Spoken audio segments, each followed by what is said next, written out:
Welcome to the Visa Mo, Sagot Ko, ang kauna-unahang lingguhang talakayan ng mga bagong balita at batas ukol sa Australian Migration Law and Process. Tuwing Miyerkules 6 to 6:30 ng gabi mula sa AusPac Visa. AusPac Visa is a trusted Australian migration agency for Filipinos all over the world. AusPac Visa is the home for all Filipino professionals, skilled workers, partners, families, students, graduates, and trainees who want to visit, live, work, and permanently stay in Australia. Makipanayam dito sa Visa Mo, Sagot Ko, ang kalahating oras na talakayan ng mga balita, batas, proseso, at mga isyung tungkol sa pag-a-apply ng Australian visa. Kasama niyo po si Teresa Cardona, Director, Lawyer at Registered Migration Agent mula sa AusPac Visa sa Brisbane, Australia. Paalala lang po na ang mga talakayan at mga impormasyong mababanggit sa programang ito ay sa pawang mga impormasyon lamang at hindi payong legal at hindi rin at walang kinalaman sa mga personal at natatanging sitwasyon ng mga nanonood at nakikinig. Ang Australian Immigration Law ay madalas na nagbabago kung kaya't makabubuti na ugaliing magsiyasat at humingi ng payong akma sa inyong pansariling pangangailangan. At ngayon, live mula sa Brisbane, Australia, ang inyong host at tagapagtalakay ng mga balita, issue, batas at proseso na nauukol sa Australian Migration and Visa Application, Teresa Cardona, Director, Lawyer, and Registered Migration Agent from AusPac Visa. Hello, magandang gabi po sa inyong lahat. We're here again, Wednesday po muli. Pasensya na po at medyo ngarag kami ngayong gabi na to. No? We're all doing the technicals. Wala po si Carl, nasa Perth siya. Kamusta ka na dyan, Carl? Bigyan mo kami ng feedback if we're doing the right thing here on the technical side. But anyway, magandang gabi, magandang umaga dun sa ibang tagapakinig natin sa ibang lugar. At doon naman sa iba ay, ewan ko, umaga ba, tanghalian o gabing-gabi na.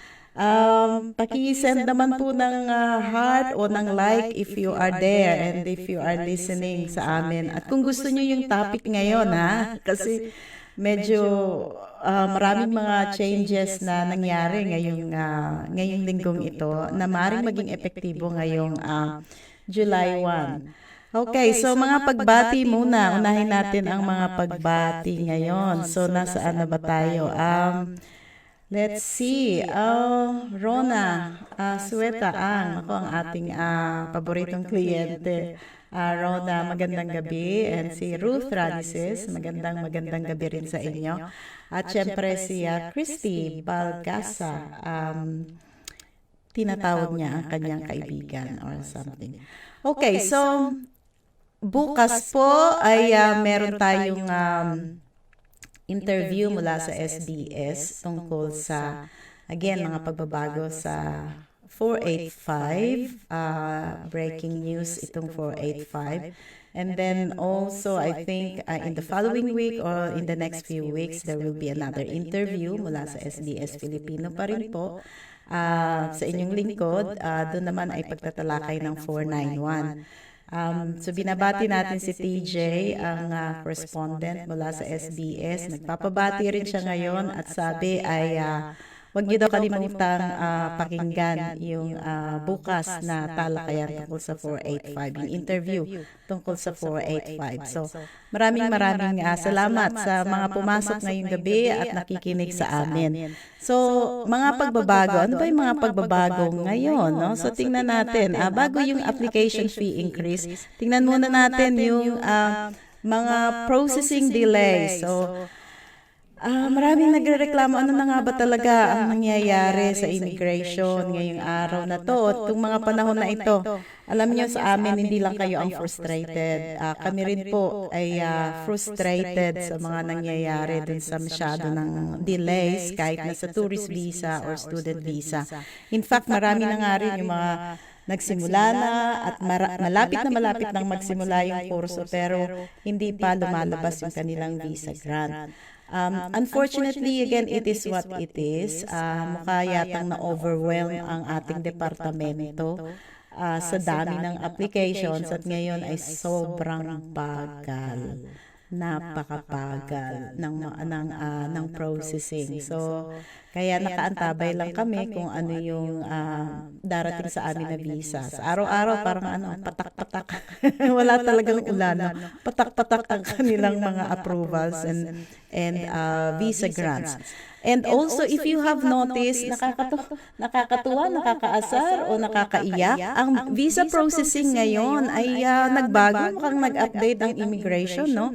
Tingnan nyo yung subclass 500, which is the student visa. It used to be, ito ay 15 days, yung mga 7 days to 3 months to 5 months, yung pinakamalawak o pinakamahabang processing. Pero kung nakita nyo dun sa ating website ngayon, tingnan nyo, no? It's from 33 days, 25%, and then 50%, 54 days, and then 75% within the 7 months, and then naabutin pa ng 1 taon ang processing ng student visa. Yan po yung updates nila kung titingnan nyo ulit yung processing time na inilagay nila sa kanilang website.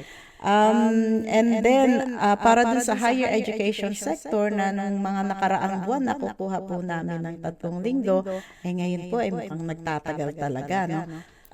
At sa kanilang abiso, aabutin ng 7 months. Ang isa pang pagbabago ngayon dito ay yung mga requirements ng ating mga eskwelahan, ano? Lalong-lalo na sa higher education, yung bachelor and then yung masters na mga requirements. Ang financial requirements para sa mga bachelors, parang bumalik tayo sa 10 years ago. So they ask for 3 months evidence of funds. They ask for at least, 3 months bank statements, and then at least fund to cover 1 year of tuition fee, and ano ang mga assets, ano ang relasyon sa nagbibigay o nagga-guarantee ng inyong funding sa Australia habang kayo ay nag-aaral. So ito po yung extra layers na ginagawa karaniwan ng mga universities ngayon, which never been done in so many years now, pero parang balik sa ganoon. Kaya ang haba ng proseso bago makakuha ng letter offer, at kahit na nandiyan na yung letter offer, they put conditional until you actually satisfy them with all those requirements. So yun yung mga pagbabago. Sometimes it's a little bit frustrating and annoying. Kasi hindi naman talaga requirement yung evidence of funds pagdating sa Migration Act, no? So lalo na sa level 1 and level 2 countries. Pero ngayon, yung mga universities po ang humihingi ng ganoong mga requirements. And then sa immigration naman, of course, yung kanilang GTE statement. Okay, again, delay in processing of partner visa applications. Yung mga last year na 3 months lang ay naaprobahan. Ngayon ay inaabot na naman ng 5 months, 8 months, and even a year or more than a year. So, yan po yung mga delays, no? And then come effective 1, July 1, 3% sa visa application fee. Okay, ano? Well, this is legislated. There's nothing much you can do about it because it has been legislated that there will be a 3% increase every year. Well, yung mga gustong humabol para sa old application fees, meron pa tayong 1 araw bukas. Kaya I'm sure traffic ang immigration online application tonight hanggang bukas po. Actually, kami rin lagari kami. No? We have, I think, 15 applications that we need to get through before midnight tomorrow para makahabol kami doon sa old visa application fee. Okay? So, yung mga iba ay kung gusto nyo makatake advantage ng old visa fee, gawin nyo po hanggang bukas. But just make sure that you are still complying with the requirements. No? Okay. And then stick to your course. Maraming mga estudyante nagtatanong sa amin, totoo bang hindi na kami makakalipat ng course namin? Kasi may nabasa raw silang article na sinasabing hindi pwedeng mag-shift.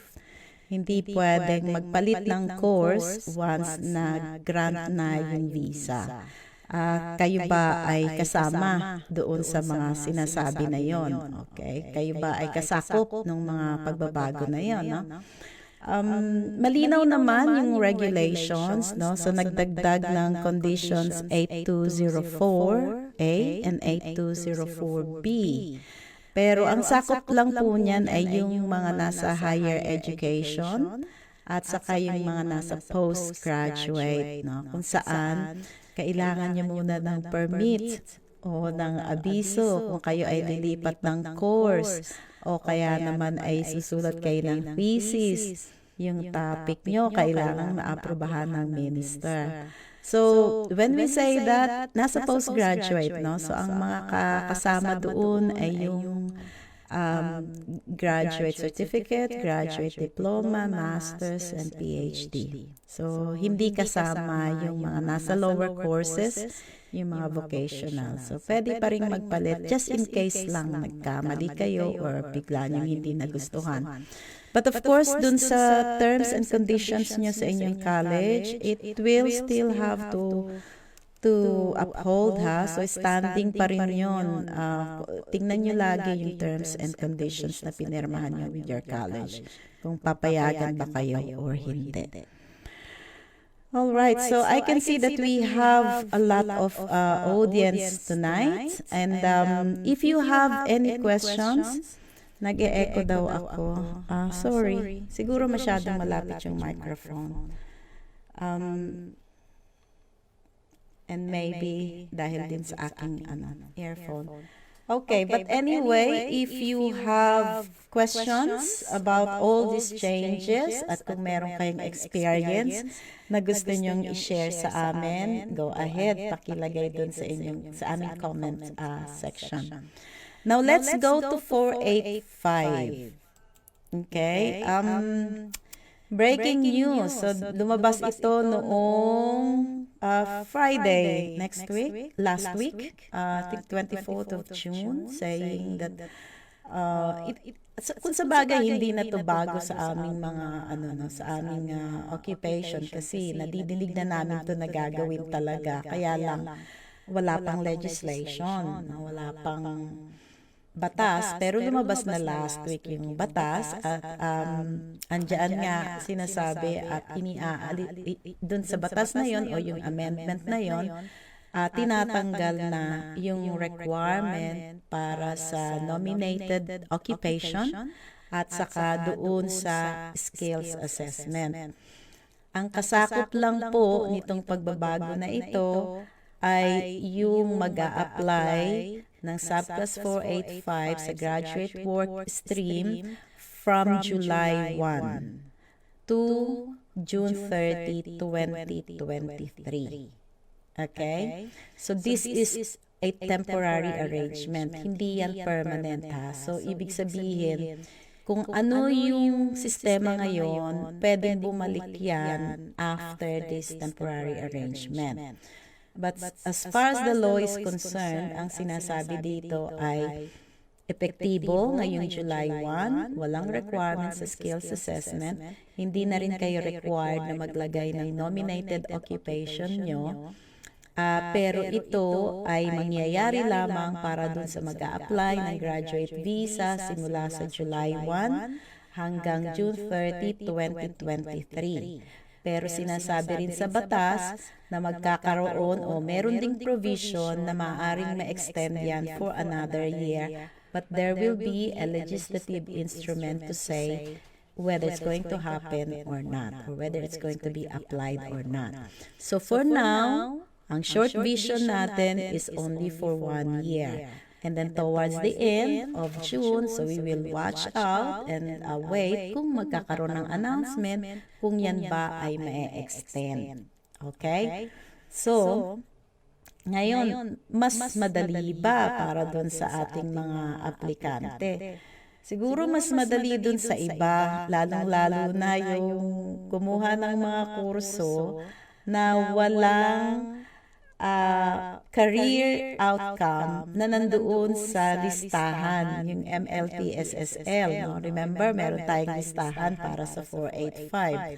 Kung yung occupation mo at yung kursong kinuha mo will not land you to that specific occupation that is on the list, hindi ka pwedeng mag-apply sa 485, diba? So ngayon, hindi na ganoon. So kahit nawala dun sa listahan, nakatapos ka ng pag-aaral sa Australia, meeting the requirement of Australian study, then you are okay. Now, hindi tinatanggal ang ibang requirements ng 485 graduate work stream. Ang tinatanggal lang nominated occupation at saka yung skills assessment. Ibig sabihin, all the other eligibility requirements are still intact. Walang nabago dyan. So, under 50 years old, English requirement 6.0, and then the ASR, the Australian study requirement, so you must have at least 2 years, completed at least 2 years of study in Australia, which the courses are CRICOS registered, so dun pa rin yun ha. And then the 6 months window is still in place. So wag niyong isipin na okay, pwede na, pinadali na ito. Dalawang aspeto lang pinapadali sa inyo, nominated occupation and skills assessment. All the other things will still apply. Okay? So yan po yung ating mga kaganapan ngayong mga araw na to. Siguro kung may mga tanong, itanong nyo na lang so that I can answer them. Whether it's related to 485 or other visa, that's okay. Alright? So, I'll go through the questions now at saka yung mga ibang pagbati. Maraming salamat sa iyo, Rutha, from Sikihor. Balitaan mo kami kung anong mga nangyayari dyan. And then Arapok, Vivian, gandang gabi ma'am. Magandang gabi sa iyo, Vivian. Eric Sembrano, good evening ma'am. Good evening din sa inyo. And from Lian, good evening po, attorney from Philippines. Saan ka sa Philippines? 7,105 islands ba tayo? Or more than that? Or less than that? Okay, so yeah, magandang gabi sa lahat ng isla at kapuluan sa Philippines. And then si Tin, ay ang ganda ng pangalan niya. Good afternoon po. Ask ko lang po if may idea lang po kayo regarding sa biometrics. June 2, nakapag-biometrics na po ako for my visit visa. Then nung 19, nilodge na po yung visa 494. Oops, nawala. Teka muna ha. Tumalon, sandali. 494 ng husband ko. Then, nag-require ulit ng biometric. Need ko pa po ba talagang mag-ulit ng biometrics? Thank you po sa sagot. Okay, so sa biometrics, pag ni-require kayo ng biometrics, you have to go within 14 days. Kung meron mang issue na hindi nyo makukuha ng 14 days, notify the immigration, especially kung 1 or 2 days lang dahil yun yung available appointment. So, i-notify the immigration that you will still need to undergo biometrics. Meron lang delay dahil yun lang yung available na dates. Pero kung hiningian kayo ulit ng biometrics, you have to do it. Okay? Kasi yung iba nga, nag-tourist visa, meron pa silang current na biometrics. Kasi wala tong expiry . Hindi kagaya dun sa mga medical exam o kaya sa NBI, merong validity na 1 year. But as far as the biometrics is concerned, kapag pinadalan kayo at hiningian kayo ng biometrics, kahit last week, kaka-biometrics nyo lang dahil nag-apply kayo sa ibang klaseng visa or for whatever reason, you have to do it. Okay? Or take the risk. Pero as far as the immigration is concerned, that seems to be very, very important for them. na makuha nila agad-agad yung resulta ng biometrics nyo.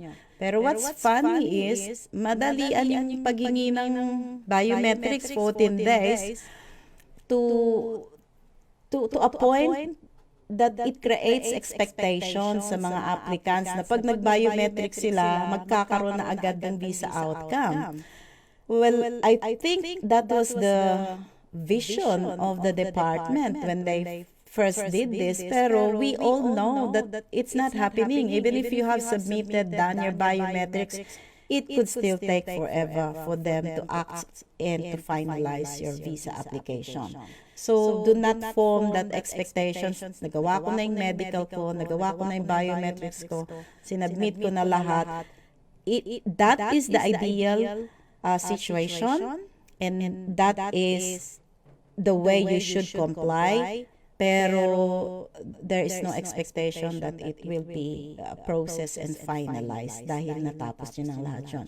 Just like what I've said, napakadaming applications ngayon. I don't know how the department is really dealing with all the applications going on. But we know on our end, at sa end nyo rin, alam nyo rin na talaga naman napakabagal, nakakaiyak pa minsan.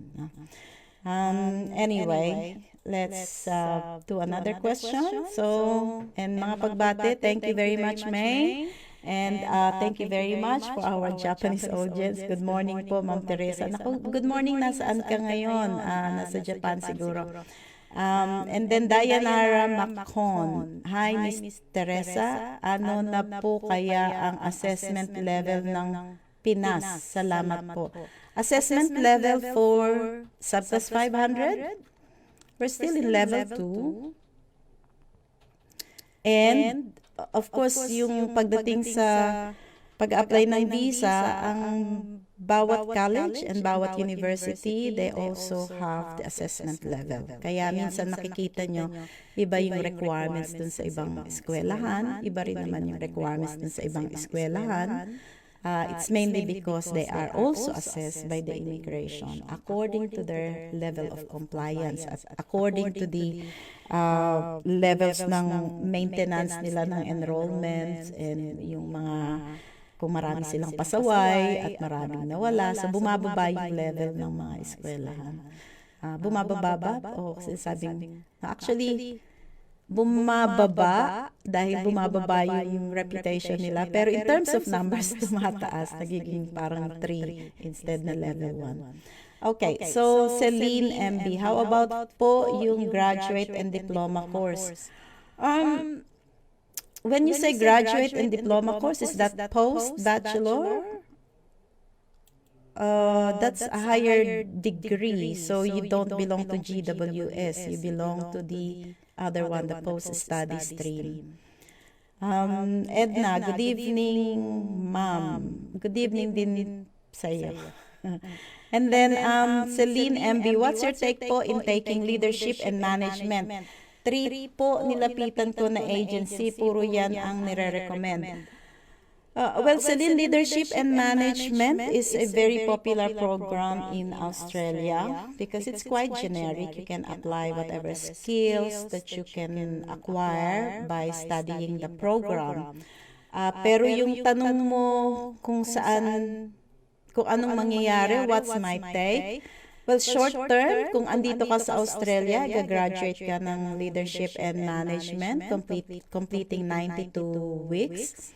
Of study, then okay ka sa 485 with the new arrangements.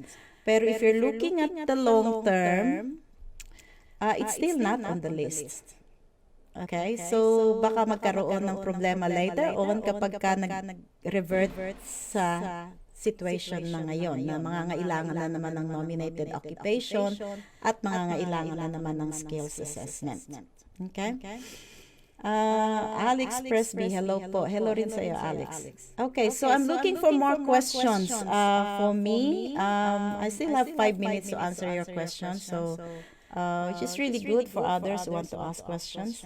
Okay, from Carl's Babe Shop. Ask ko lang po, how many months po yung waiting ng tourist visa? Nag-apply po kami ng tourist visa noong April po, pero receive pa din po. Salamat po. Our applications in March, it was just finalized 2 days ago. And that was lodged on the 2nd of March. So you can see that it's getting up to 4 months, maybe 5 months for others. Ganoon katagal. Kaya nga sabi ko parang natapos na lahat ng dahilan para pumunta sila sa Australia bago maaprubahan o bago maaksyonan. So in other words, nag-birthday na, nung nag-apply ka ng tourist visa, sabi mo attend ka ng birthday. O sabi mo attend ka ng graduation. Nag-graduate na, nag-birthday na. Naku, wala pa ring tourist visa. That happened, but we also had one client na buntis ang Australian citizen, and she really needed support from her parents, and we were able to get it in 17 days. So it's a case-to-case basis, I reckon, but we'll see how we go. Okay? Ilang months po approval ng tourist visa? 2 months na po application namin. Okay, pareho yung tanong niyo kay Carl, so nasagot ko na rin yan. And of course, the approval will actually depend on how you lodge your application. We have lodged an application for actually bridging visa A holder. Iniimbitahan niya yung kanyang fiancé. It was approved in 4 months. In 4 months. Pero maganda ang sitwasyon, maganda yung mga papers, maganda yung trabaho ng kanyang fiancé. And this is considering na siya ay naka-bridging visa A pa lang for 485. Hindi pa siya PR. Pero yung ibang Australian citizen yung nag-iimbita, medyo mabilis doon. So again, walang predictability ngayon, no? So parang case-to-case basis talaga ang treatment ng immigration sa mga applications na nangyayari. From XMAU, ano to? The 9th? Hi po, attorney. 1.5 months na pong na-lodge yung subclass 400. Wala pa ring result. Aabot po kaya ng 3 months ang process. Well, if it is a critical and highly specialized occupation, it depends on your submission. Kung kailangan na, because the mere fact that it's subclass 400, you need a highly specialized person to come over. And usually, nandun sila sa critical need. That's why the company is inviting them. So, kung maganda yung submission at kung maipakita talaga sa immigration yung pangangailangan sa kanya at kung gaano kalaki yung magiging contribution niya sa economy at sitwasyon sa Pilipinas at the moment, then yeah, 3 months is probably long na. Okay, March 14 pa ako nag-lodge, sabi ni John. Ng tourist visa, wala pa pong update. Yeah, I will not be surprised, John. So, ganoon talaga at the moment. So, karamihan receive. Karamihan nga sa tourist visa, di ba? Agad-agad. Nirequest ng biometrics. Yung ibang nangangailangan ng medical, nirequest ng medical. Pero, nagkuha na ng medical, nagkuha na ng biometrics. And then, after that, wala na. Even the complaints, even the feedback, even the no amount of contacts with the immigration is actually helping. So, yeah. Tracy Ancheta, hello po from Manila, Las Piñas. Okay, magandang gabi sa mga taga Manila and Las Piñas. Okay, so I'm going to finish all the questions and then we'll close at maybe before, very soon. Okay, for the GTE po, galing kay Celine ulit. For the GTE po, can I include po sa home ties ko na I'm being monitored by my doctors here in Philippines? I plan po to get student visa. Minomonitor ka ng iyong doctor, is that a good ties to Philippines? Probably, yeah. But you can also get the medical support here, even better. So maybe not a very strong one. Okay, need pa po ba ng biometrics sa tourist visa application? Sabi ni Laila Pantaleon. again, the biometrics is not a sort of requirement na lahat gagawa. It is by request. Kung hindi kayo nire-requestan, hindi kayo hiningian, wag kayong gagawa ng biometrics. Kasi unang-una, you need the code. Bibigay nila yun sa inyo na kung kailangan nyo or hindi. You cannot proceed to booking for your biometrics nang wala yung code number nyo. So just wait. If you are required to do biometrics, then immigration will contact you and will ask you to do a biometric. Ngayon, kung may problema sa email nyo, edi lagi nyong i-check yung email account nyo para makita nyo kung ano yung updates. And then Alex Presby, sabi niya, ma'am, any updates po for previous 457 visa holders that stayed during pandemic and it's more than 45 years old? Wala pa kaming updates dyan, but we're waiting for that. Hopefully magkaroon ng concessions para sa inyo. And then Vi Lore, happy viewing po from Singapore. Oy, mga taga Singapore, kumusta kayong lahat dyan? Magandang gabi. Please share us to your friends dyan sa Singapore. And then si Eric Sembrano, sabi niya, good day ma'am, meron po akong ongoing application under subclass 189 and subclass 190. Naka-lodge na po pero wala pang invitation. Nagkaka-conflict po ba if mag-apply po ako for student visa? Okay, so just correction sa use ng terminology ha, kasi baka kayo nalilito. Pag sinabing lodge, nag-lodge kayo ng visa application. Pero pag naggawa pa lang kayo ng expression of interest, EOI yon sa skill select. So wala pa ho kayong visa na nila-lodge. Okay? So nag-express lang kayo ng inyong intention to come to Australia under subclass 189 or 190. Okay? So, kung magkakaroon ng conflict sa iyong student visa, well, it really depends on how you're going to show it. But then again, as I'm saying, the skill select portal is different from the student visa portal and system ng immigration. If you are going to mention that in your GTE, then you have to make sure about your justification. Otherwise, if it has nothing to do with your GTE, then probably you don't need to mention. Okay, unless na meron siyang relevance sa ginagawa mo sa GTE. And Diana Yaramako, nag-apply siya ng tourist visa May 13. You just have to keep on waiting, Diana. Kung para sa mama mo, maybe it will come soon, but in our experience, kahit na parent visa, medyo matagal unless merong compelling situation that will really tell the immigration, come on, make a decision now. Tracy Sunga Ancheta, ano po ang chances na makapag-apply ng student visa onshore? If I go there as a tourist visa, please advise Ma'am Teresa. Yeah, you can apply for student visa if you're holding a tourist visa. The only downside there is the processing for student visa takes very long time. And while you're holding a tourist visa, you have to bear in mind that you don't have any work rights. But yes, there are situations, many situations from tourist visa to student visa, they do get approved. All right, and you don't need to wait for the approval of your student visa to actually start. No, pwede ka nang mag-start while waiting for the approval of your student visa. Yeah. Dayanara Bayo, May 25, still further assessment po. Napakabagal po talaga, nakakaiyak. Oo nga, totoo yan, Dayanara. Okay, so kay Tracy Ancheta, I graduated Bachelor of Science in Hotel and Restaurant Management. Now I am a financial advisor from Sun Life. What is the best course to take, ma'am, if I try to apply for student visa? I'm 41 years old. Then you might as well get Masters in Business or Masters in Hotel and Management. And then si Maggie Cuenca Ongko, good afternoon po. Ang age po ng husband ko is 40 years old and I am 42 years old.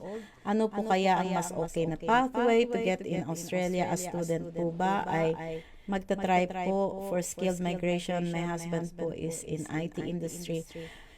Now, the best is magpa-assess muna kayo. Baka hindi nyo naman kailangan mag-student visa. Baka mataas na rin yung points nyo at baka open naman sa offshore sponsorship yung inyong occupation. Ang student visa ay parang plan B lang po yan. No? So, try nyo munang magpa-assess para sa skilled migration. Kasi 40 years old na and 42 years old na. And kung hindi rin lang naman higher programs ang kukunin nyo, like master's or PhD, baka yung mga anak na lang po ang pupuntahin sa Australia. Total, nag-aaral naman kayo para maging PR para sa mga anak nyo. Pwede naman idirekta nyo na lang yung benepisyo sa mga anak nyo. And then, maybe later on, pwede kayong kunin ng anak nyo as parent visa na. Nasa parent visa na kayo. No? But of course, the hope is still there. You need to ask for an assessment. So if you like, you can book a consultation so we can have a look. And Nikki Maniago, kapag group po ba talagang hindi sabay-sabay ang processing? Kasi like me, kami po tatlo sabay-sabay lodge sa group, pero si husband lang po ang nag-grant. Yes, oo, hindi ibig sabihin grupo kayo, lahat kayo sabay-sabay. Pwedeng merong maiwan na isa. It will still be assessed individually. Kung sino gusto nilang bigyan at nakapasa doon sa mga requirements, okay. Pero yung ibang alanganin, pwedeng maiwan o hindi nila binibigyan ng visa. O kaya nakahang lang. Hindi naman nire-refuse pero nakahang lang. Limjuko. Hi, attorney. If student visa ba, need po talaga with current employment? Thank you po. Depende. Pero yung current employment mo will really help a lot. Hindi magandang unemployed ka tapos now you're telling the immigration na eto na ako, gusto ko nang mag-aral ng ano. But it will help a lot because you need to do your career pathway when you do your GPE. Okay, so Eric Sembrano ulit, meron po akong ongoing application. Naano ko na yata, yan, nabasa ko na yata. Renz Teng po, if nag-lodge ng EOI, tas along the way po nag-married, then na-update naman ang EOI na may partner na at na-invite na, ma'am, for visa application po ba yun pag-include si partner or de facto since recent marriage? Ano po ang requirements nun? Kung in-update mo yung EOI mo, ibig sabihin, maaaring nabawasan yung points mo. Kasi diba, may 10 points kapag ka no partner o kaya single or married to an Australian citizen. Pero in your case, because you're married, you will have to ask, mawawala yung points na yun, no? Unless na yung asawa mo ay kukuha ng English, competent English, to get 5 points. So, bawas ng 10. So, tingnan mo yung score mo kung na-update yon ng immigration kasi ikaw yung nag-claim nun. That's not automatic updating, ha. Ang pwede lang i-automatic updates ng immigration is the work experience at saka yung age nyo. Pero in that case, because you claim that you're single, you have to change or update mo yung claims mo. Kasi baka maimbitahan ka, tapos yun yung situation, mare-refuse ang iyong invitation. And then si Ann Valles, I just want to ask if I can apply for 485 visa. I've done my diploma in Advanced Diploma of Leadership and Management last October 2021. Am I eligible to apply? Maybe you are, but you have to check the number of weeks that course was registered. Okay, need to check TRICOS registration. How many weeks have you done? Even if you start on October 2021, again, kagaya ng explanation ko kanina, you still have to meet all the other eligibility requirements of the 485. Okay, so we're closing. Rhea Mahinay, hello po ma'am, ano po ba mas better na visa for my mama? Tourist visa po ba na sponsored or yung tourist visa stream po? Salamat po. There's no difference. Except for the other one, you will have to lodge for family sponsorship and you will guarantee your parents to come to Australia. Dun sa regular tourist visa naman, same thing din. In fact, mas advantageous yung regular because they don't usually get the 8503 condition. Dun sa family-sponsored tourist visa, 8503 is a mandatory condition. So, ibig sabihin, pag nag-grant, nakatatak yung 8503. Meaning, they cannot lodge an application while on shore. But if they needed to extend the tourist visa for whatever reason, they won't be able to do that under family-sponsored visa. Now, before I get to the other questions, I'd like to remind everyone that next week we are going to have a very special edition of Visa Mo Sagot Ko, because we're going to have a guest speaker, si Ace Tamayo. Ace Tamayo is the expert in injury law. So lahat po ng mga issue nyo about sa workplace, sa mga aksidente, kung ano yung pwede yung i-claim, at kung ano ba yung dapat na obligasyon ng employer sa inyo, kung kayo ay magkakaroon ng injury, o kaya naman kahit sa kalsada kung kayo ay na-aksidente, car accidents, o kung kayo nag-u-Uber, kung nagkaroon ng problema dyan, come on Wednesday. So that will be a 1 hour and a half discussion about all these different issues on injury laws, especially for Filipinos, especially for the temporary visa holders, yung mga migrants natin. Para nang sa ganon, kung mangyayari yung mga ganong problema, lalong-lalo na kung mag-isa kayo, na uma-attend kayo sa bahay, just like yung mga community and support workers natin, they go to a place na minsan di nila alam kung ano mangyayari sa kanila doon. What are they going to do? Now, those questions will be answered by Ace Tamayo. So, watch out for us. Now, don't miss us on Wednesday. It's going to be a very good show. I'm really excited kasi dami ko rin tanong tungkol sa injury law na tinatanong dito ng aming mga kliyente. Okay, so we're closing now. Isa na lang yung tungkol kay Sol Roda. Good afternoon. I have a question po. Pwede po ba ang friend mag-invite sa tourist? Ano po ang mga requirements? The requirements are all the same. And yes, you can invite your friends to come over. But make sure that your friends have good standing in the Philippines. No? Imimit pa rin nila yung mga requirements na sila ay genuinely coming to Australia as tourists at meron silang strong ties sa Philippines than in Australia. Okay, so that's it for tonight. So I hope meron kayong mga natutunan sa ating show ngayong gabi. At medyo na-extend tayo ng kaunti. But I'll see you on Wednesday. So come on Wednesday. It's going to be a really good discussion about injury law for migrants and temporary visa holders. So maraming salamat po. And if you need any help, if you want to have a consultation with me, just email admin@auspacvisa.com.au. We do a face-to-face consultation and we do a Zoom consultation as well. Okay, so I'll see you on Wednesday. Don't miss the next Wednesday's show. It's going to be very, very valuable for all the temporary visa holders in Australia. And ang specialty po ulit, Pilipino, at dapat nyo pong mapakinggan kung ano yung mga karapatan nyo at kung ano yung mga dapat nyo gawin. Okay, so maraming salamat po ulit. Magandang gabi sa inyong lahat. Bye!